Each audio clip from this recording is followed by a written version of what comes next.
जय हिंद साथियों। क्या आप जानते हैं चाणक्य कौन थे? कोई बात नहीं जानते तो क्या आप ये भी नहीं जानते हैं कौटिल्य कौन थे? ओहो हो, कोई बात नहीं। कहीं ऐसा तो नहीं कि चाणक्य और कौटिल्य एक ही व्यक्ति हैं?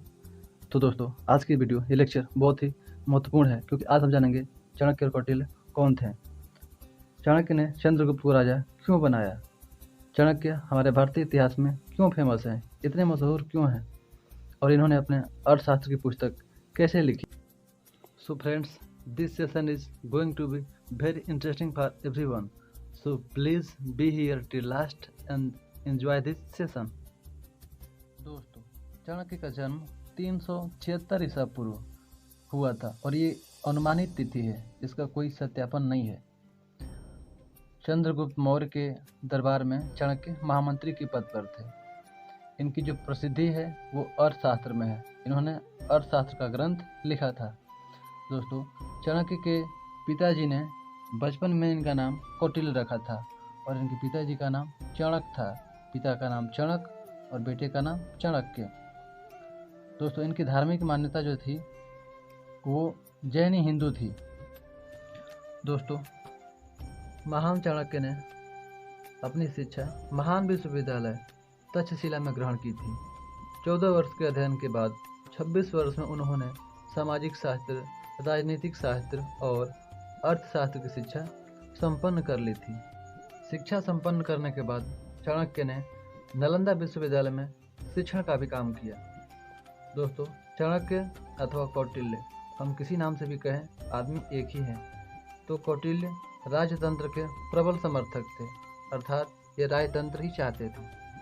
दोस्तों, ऐसा कहा गया है, यह मान्यता है कि एक बार मगध के दरबार में कौटिल्य को अपमान का सामना करना पड़ा। भरे दरबार में कौटिल्य की बेइज्जती कर दी गई। तब इन्होंने एक बात ठान ली कि मुझे मगध साम्राज्य का पतन कर ही देना है। दोस्त, उस समय मगध साम्राज्य में नंद वंश का शासन चल रहा था और कौटिल्य ने यह तय कर लिया था कि मुझे नंद वंश को धूल चटाना है, अपमान का बदला जो लेना था। अब आगे क्या होना था?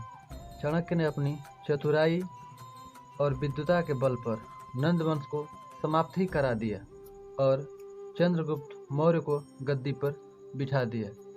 I have already mentioned that Chanakya was a head minister in the court of Chandragupta Maurya.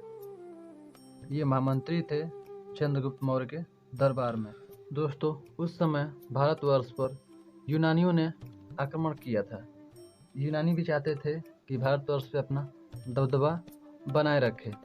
तब चाणक्य ने चंद्रगुप्त मौर्य के सहारे यूनानियों को भारत से खदेड़वा दिया और तब यह माना गया, यह सिद्ध भी हो गया कि चाणक्य देश को अखंड रूप से देखना चाहते हैं। देश के अलग अलग प्रांतों को बांट करके अलग अलग शासक शासन न करें।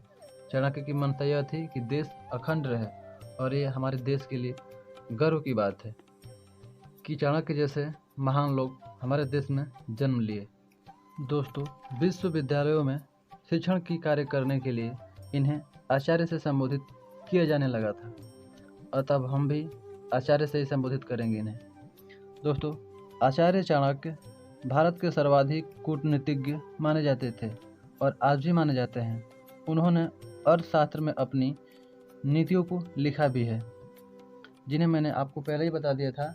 इनकी प्रसिद्धि अर्थशास्त्र ग्रंथ ही है, जिनमें से आप किसी भी नीति को पढ़ेंगे तो आप आश्चर्यचकित हो जाएंगे और कहेंगे, वाह वाह, आचार्य ने क्या नीति बनाई। दोस्तों, चाणक्य द्वारा रचित अर्थशास्त्र को कई विश्वविद्यालयों ने पाठ्य पुस्तक के रूप में संचालित भी किया।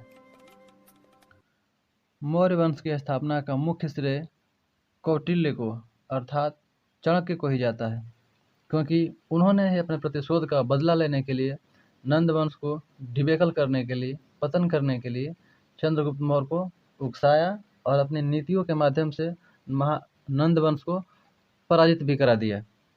अतः संपूर्ण श्रेय चंद्रगुप्त मौर्य को गद्दी पर बिठाने का चाणक्य को ही जाता है। दोस्तों, चाणक्य विद्वान, दूरदर्शी तथा स्ट्रॉन्ग डिटर्मिनेटिव पर्सन थे, मतलब दृढ़ संकल्पी व्यक्तित्व के व्यक्ति थे। चाणक्य भारतीय इतिहास के अत्यंत सबल एवं अद्भुत व्यक्ति थे। दोस्त, चाणक्य की मृत्यु आज तक रहस्य है, क्योंकि कोई कहता है कि उन्हें जिंदा जला दिया गया, तो कोई कहता है कि उन्होंने खुद प्राण त्याग दिए, और यह आज तक स्पष्ट नहीं हो पाया। उम्मीद है दोस्तों आपको ये बायोग्राफी अच्छी लगी होगी। मिलते हैं हम ऐसे ही कुछ इंटरेस्टिंग फैक्ट्स के साथ। तब तक के लिए जय Hind, bye, love you, take care.